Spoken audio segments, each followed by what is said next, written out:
C'est fait. Plus besoin d'un long détour par la Nouvelle-Zélande pour nous rendre chez nos voisins des îles Cook. Vous avez pu le voir dans notre journal d'hier soir, Air Rarotonga a posé son premier vol commercial hier après-midi. Cette nouvelle ligne aérienne offre de nouvelles perspectives à Rarotonga et peut nous permettre de découvrir les Cook fermés pendant 2 ans.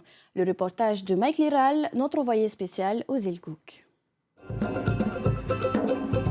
C'était la fête à Rarotonga pour ce premier vol commercial de la compagnie locale vers Tahiti. Le petit Saab de 28 sièges devrait bientôt voler 2 fois par semaine.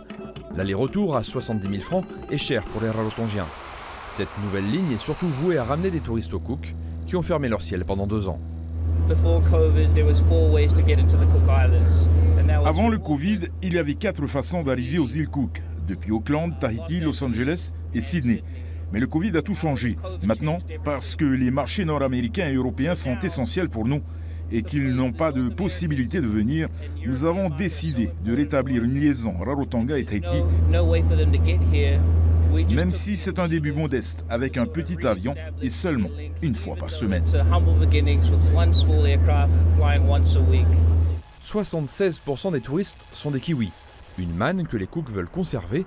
Mais ces visiteurs dépensent moins que ceux de l'hémisphère nord, restent moins longtemps et quittent peu leur pays pendant l'été austral, de novembre à mars. Rarotonga veut donc conquérir le nord sans se poser en concurrent face aux Whenua, en visant les Island Hoppers, ceux qui conçoivent leurs vacances par des petits sauts d'île en île, avec par exemple 2 jours à Tahiti, 3 à Bora Bora, 2 au Tuamotu et 3 aux îles Cook.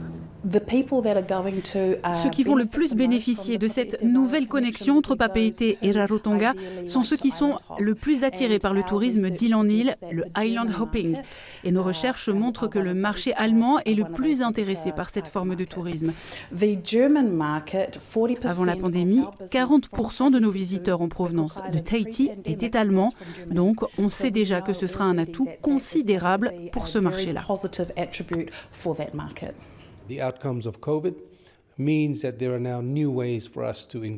Une conséquence du Covid, c'est qu'on s'investit de manière différente, qu'on fait des affaires aussi différemment.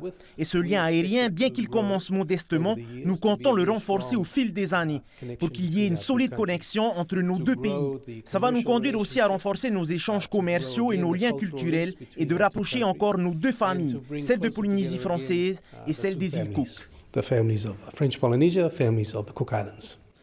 Les Tahitiens pourront eux aussi bénéficier au tourisme des îles Cook, mais sans doute à la marge, car beaucoup seront logés en famille, même éloignés.